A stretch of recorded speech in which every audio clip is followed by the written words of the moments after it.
تو یہ بوٹی وہ ہے جو مرشد نے لگا دی، تو جب لگ گئی تو سرکار کی بارگاہ میں پہنچ گئی، جب سرکار کی بارگاہ میں پہنچ گئی تو سمجھ جاؤ خدا کی بارگاہ تک۔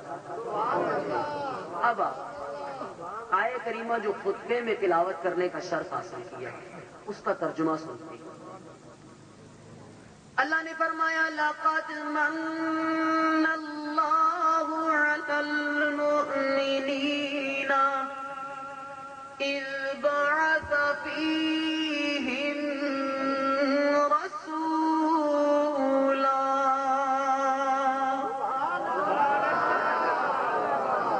جتنی قرآن سے محبت ہے اتنی آواز سے،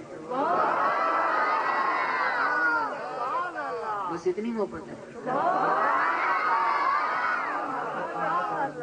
سینے کا زور لگاؤ۔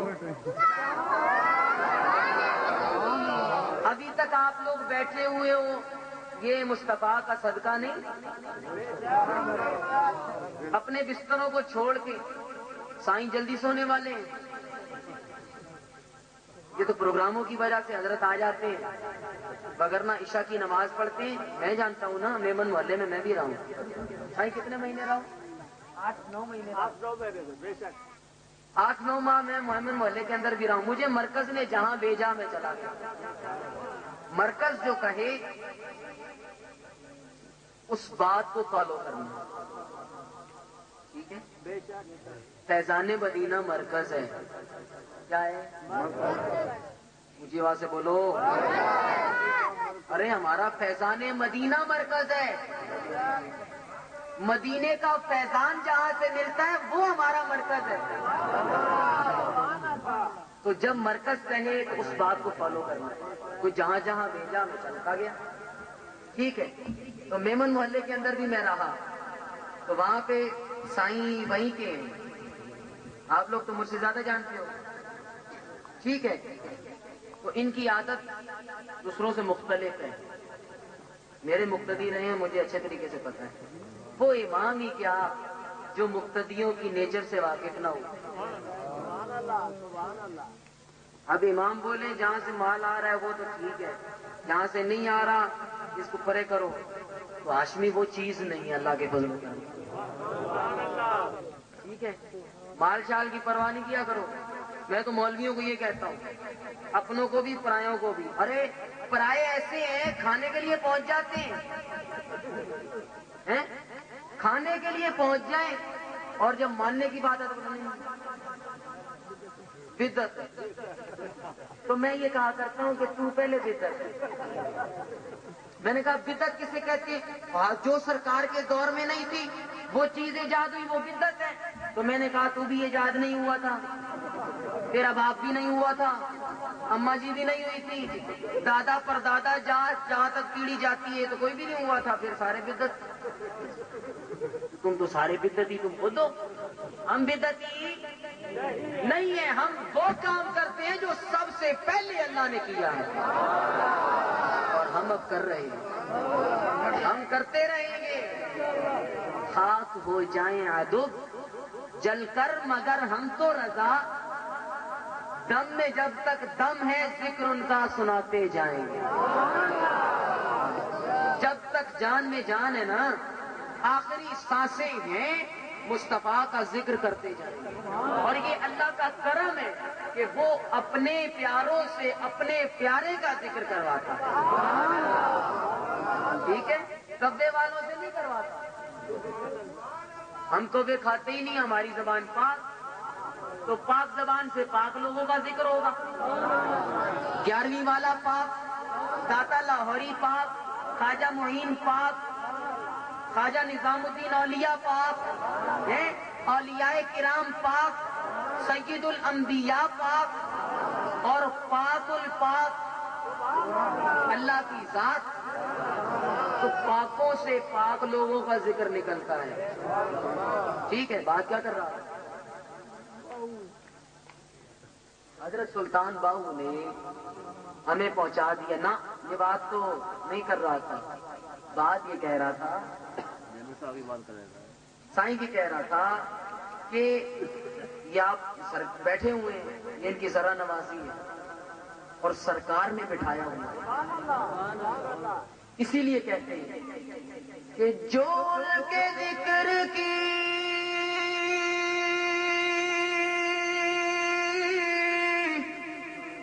محفل سجائے بیٹھے ہیں، دلوں کو اپنے مدینہ بنائے بیٹھے ہیں. دل مدینہ ہے، مجھے آواز سے بول دو. اور یہ کہہ کے گیا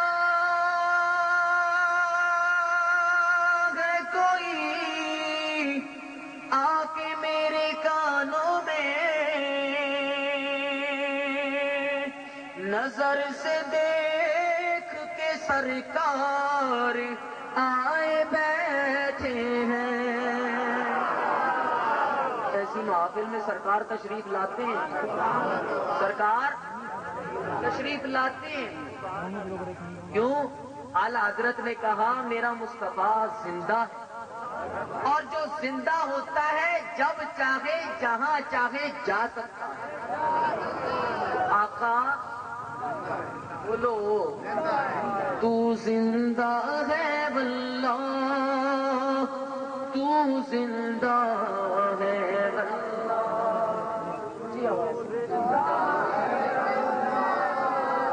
جو سرکار کی حیات کو مانتا ہے وہ اونچی پڑے گا. تو زندہ ہے واللہ، تو زندہ ہے واللہ، تو زندہ ہے واللہ، تو زندہ ہے.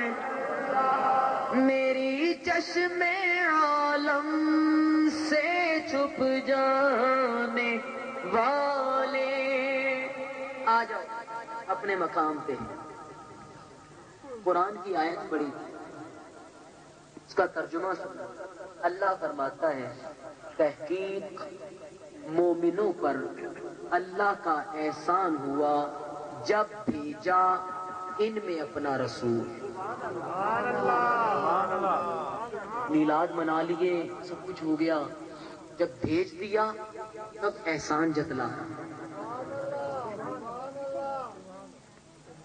اللہ سے سوال کریں مولا تو نے ہمیں آنکھیں دی، ناک دی، زبان دی، کان دیے، ہونٹ دیے، ہاتھ دیے، پاؤں دیے، پورا جسم صحیح و سلامت دیا، مال دیا، اولاد دی، باپ دیا، ماں دی، بہن بھائی دیے، سب کچھ دیا. تو نے احسان نہیں جتلایا. تو نے لیکن جب اپنے پیارے کو بھیجا تو احسان جتلا دیا. اللہ نے ان چیزوں پہ احسان نہیں جتلایا. اس لیے کہ یہ سب چیزیں ملی مصطفیٰ کے صدقے سے. تو جو خاص چیز ہوتی ہے اس کا احسان جتلایا جاتا ہے. یہ تو مصطفیٰ کے وسیلے سے مل گئی. تمہیں آنکھیں ملی، میرے آقا کا صدقہ ہے. ناک ملی، یہ آقا کا صدقہ ہے. کان ملے، یہ آقا کا صدقہ ہے. پورا جسم صحیح و سلامت ملا، یہ مصطفیٰ کا صدقہ ہے. اب جس کی وجہ سے ملا ہے اس کی قدر کرنی ہے، اس کی پہچان کرا رہا. تحقیق مومنوں پر اللہ کا احسان ہوا جب بھیجا ان میں اپنا رسول. بعثا پہلے ماضی کا صیغہ ہے، اس کے معنی ہوتے ہیں بھیجا. کیا اس طریقے سے تو بولیں گے بھیجا اس ایک مرد نے. غائب کا صیغہ ہے، ٹھیک ہے، بھیجا اس ایک مرد نے. یہ تو ترجمہ بتا رہا ہوں اس گرامر کے حساب سے. بعثا کے معنی ہو گئے بھیجا. دعا کرو اللہ سے کہ یہ بھیجا تمہارے بھیجے میں آ جائے. آمین. جب یہ بھیجا تمہارے بھیجے میں آ گیا تو میں سمجھوں گا میں کامیاب ہو گیا. بھیجا تو سمجھ میں آتا ہے نا. کپڑا بھیجا مولوی صاحب کی طرف جو نہیں مانتا کہ بھائی مان جا، اب تو مان جا. کھانے کے لیے پہنچ آتا اب تو مان جا. روٹی بھیجی، نیاز پیاز لگی ہوئی اس کی طرف جو نہیں مانتا لیکن کھاتا بڑے میاں مزے لے لے کے چٹخارے لے لے کے کھاتا ہے، اور سنی کھلاتا ہے، سنی کہ دیکھ نہ مان کے بھی تجھے کھلایا جا رہا ہے، پیٹ میں تو وہی نیاز جا رہی ہے نا، بولو۔ تو اب تو کھا کے غرائے تو غلط بات ہے، غرایا مت کرو، کھا کے گایا کرو، کھا کے گایا کرو۔ جب تم گنگناؤ گے گاؤ گے احسان مانو گے تو تم پر اور انعام عطا کیا جائے گا۔ کپڑا بھیجا، روٹی بھیجی، پوسٹ کارڈ بھیجا، یہ بھیجا وہ بھیجا، بھیجا بھیجی بھیجے، سمجھ میں آتا ہے نا؟ کبھی سوچا کہ بھیجنے کے لیے 3 باتوں کا ہونا ضروری ہے؟ کتنی غور سے سننا۔ بھیجنے والا چاہیے، نمبر 2 آنے والا چاہیے، نمبر 3 پانے والا چاہیے۔ جب بھیجنے والا نہیں تو بھیجے گا کون؟ آنے والا نہیں تو بھیجو گے کیا؟ اور اگر پانے والا نہیں تو بھیجو گے کس کی طرف؟ پتہ یہ چلا کہ بھیجنا کمپلیٹ تب ہوگا جب آنے والا بھی ہو، بھیجنے والا بھی ہو، آنے والا بھی ہو اور تو جب اللہ نے بھیجا تو یہاں پہ بھی تینوں باتوں کا ہونا ضروری ہے، کیونکہ کمپلیٹ بھیجنا تب ہی ہوگا۔ تو اتفاق سے یہ تینوں باتیں موجود ہیں۔